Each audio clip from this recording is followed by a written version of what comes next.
Hello and welcome back to my channel. दोस्तों, हमने अपने रिपब्लिक वाले वीडियो में जिसका नाम है व्हाट इज अ रिपब्लिक, उसमें मैंने डिस्कस किया था कि रिपब्लिक होता क्या है। इस वीडियो में हम डिस्कस करेंगे कि क्या रिपब्लिक और डेमोक्रेसी दोनों एक ही चीज है या इनमें कोई डिफरेंस है। क्योंकि कई सारे लोगों को ऐसा लगता है कि डेमोक्रेसी एक रिपब्लिक में ही पॉसिबल है, या फिर अगर एक कंट्री रिपब्लिक है तो वो कंट्री डेफिनेटली 100% एक डेमोक्रेसी ही होगा। डेमोक्रेसी के अलावा कुछ और वो हो ही नहीं सकता है। दोस्तों, कई सारे पॉलिटिकल एक्सपर्ट्स जो कि पॉलिटिक्स के जानकार हैं, पॉलिटिकल साइंस उन्होंने पढ़ा है, वो डेमोक्रेसी और रिपब्लिक को इंटरचेंजेबली इस्तेमाल करते हैं। यानी कि कभी कभी वो कहते हैं डेमोक्रेसी इज रिपब्लिक या फिर रिपब्लिक इज डेमोक्रेसी। बट ये 100% गलत है, क्योंकि डेमोक्रेसी और रिपब्लिक ये दोनों अगर इक्वल पुटिंग पे ला के रख दिया जाए तो इसका आंसर होगा नहीं। क्योंकि आप इस डायग्राम में देख सकते हैं कि एक रिपब्लिक, जैसे कि मान लीजिए कि ये एक रिपब्लिक है, ठीक है, और यहाँ पे एक डेमोक्रेसी है।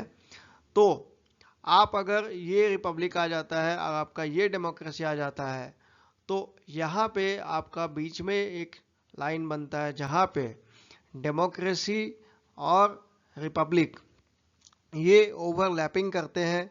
यानी कि आपका डेमोक्रेसी का 90% रिपब्लिक है, या फिर आप कह सकते हैं कि रिपब्लिक का 90% डेमोक्रेसी भी है।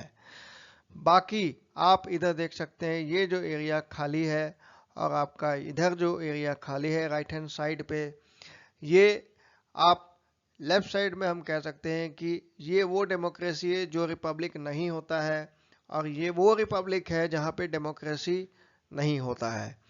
तो इसीलिए एक डेमोक्रेसी रिपब्लिक हो इसमें 90% चांसेस है, या फिर एक रिपब्लिक एक डेमोक्रेसी हो इसमें भी 90% चांसेस है।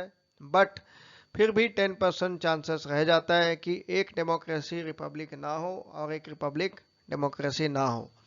इसको समझने के लिए मैं आपको कुछ एग्जाम्पल्स दूंगा, क्योंकि बिना एग्जाम्पल के ये जो है थोड़ा सा कंफ्यूजिंग टर्म्स है और इनका जो इस्तेमाल है वो समझने में थोड़ा सा कंफ्यूजन हो सकता है। यहाँ पे देखते हैं कुछ एग्जाम्पल के साथ। जैसे कि आप देखिए, examples of republics without democracy.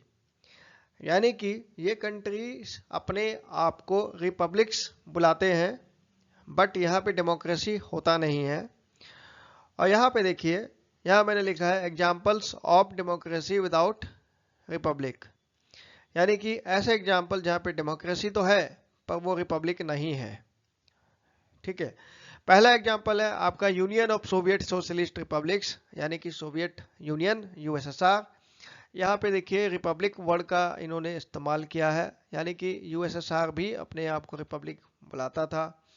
वहाँ पे भी लोकल लेवल पे इलेक्शंस होते थे, इसीलिए वो अपने आप को रिपब्लिक्स भी बुलाते थे, क्योंकि वो मानते थे कि वो डेमोक्रेसी एक तरह से है। Okay, but on A macro level Soviet union एक कम्युनिस्ट कंट्री था। उसी तरीके से चाइना का नाम है पीपल्स रिपब्लिक ऑफ चाइना, यानी कि चाइना भी अपने आप को एक रिपब्लिक मानता है, बट ये भी एक कम्युनिस्ट कंट्री है। उसी तरीके से एक और कंट्री है रिपब्लिक ऑफ क्यूबा। क्यूबा हम सबको पता है कि एक कम्युनिस्ट कंट्री था, है और शायद आगे भी रहेगा, बट फिर भी इसका नाम है रिपब्लिक ऑफ क्यूबा। क्यूबा भी अपने आप को रिपब्लिक मानता है। ऑन दी अदर हैंड आप देखिए यूनाइटेड किंगडम, जहाँ पे एक किंग है, जापान वहाँ पे भी एक किंग है, और स्पेन वहाँ पे भी एक किंग है। बट यूनाइटेड किंगडम अपने आप को डेमोक्रेसी मानता है और है। जापान भी आज एक डेमोक्रेसी है और स्पेन भी एक डेमोक्रेसी है। यानी कि ये तीनों कंट्रीज डेमोक्रेसी के लिस्ट में काफ़ी ऊपर हैं, बावजूद इसके कि यहाँ पे राजा यानी किंग आज भी है। सो आप देख सकते हैं कि एक कंट्री रिपब्लिक बिना बने भी वहाँ डेमोक्रेसी हो सकता है, इसके 3 एग्जाम्पल्स हैं। और एक कंट्री आपका रिपब्लिक हो सकता है बट उसमें डेमोक्रेसी का अब्सेंस भी हो सकता है। तो इसको कंक्लूड करते हुए अब हम थोड़ा सा डिस्कशन करते हैं कि यहाँ पे कॉम्प्लेक्सिटी कहाँ पे आ जाता है। देखिए, आप अगर मोटा मोटी देखेंगे, रिपब्लिक का मतलब ही होता है कि पावर जो है वो पीपल के हाथ में होना चाहिए और वहाँ पे लोग इलेक्शन के थ्रू पावर में आना चाहिए, ठीक है। यानी कि ये मोनार्की के अगेंस्ट है। बट डेमोक्रेसी का भी लगभग यही मतलब है कि इलेक्शन के थ्रू पावर में आना चाहिए। बट यहाँ पे हल्का सा डिफरेंस ये रह जाता है कि रिपब्लिक ये तो कहता है कि इलेक्शन होना चाहिए, बट आपका अदर एस्पेक्ट्स जैसे कि आपका होता है फ्री स्पीच या फिर क्रिटिसिज्म ऑफ द गवर्नमेंट या फिर उसमें आपका check and balance of power, ठीक है।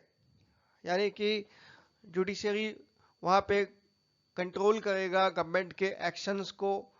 ये सारे जो एलिमेंट आ जाते हैं, ये मोटा मोटी आप देख सकते हैं कि एक रिपब्लिक में एब्सेंट रह सकता है। ऑन द अदर हैंड, एक कंट्री जिसको हम डेमोक्रेसी बुलाते हैं, वहाँ पे इलेक्शन वाला एलिमेंट तो होता ही है, बट साथ में ऐसी चीज़ें जैसे कि आपका हो गया फ्री स्पीच या फिर गवर्नमेंट को क्रिटिसाइज करने वाली जो आइडिया है, या फिर आपका जुडिशियल रिव्यू का जो कॉन्सेप्ट है जहाँ पे कोर्ट डिसाइड कर सकता है कि एक गवर्नमेंट ने जो एक्शन लिया है या फिर एक लॉ बनाया है वो इलीगल है।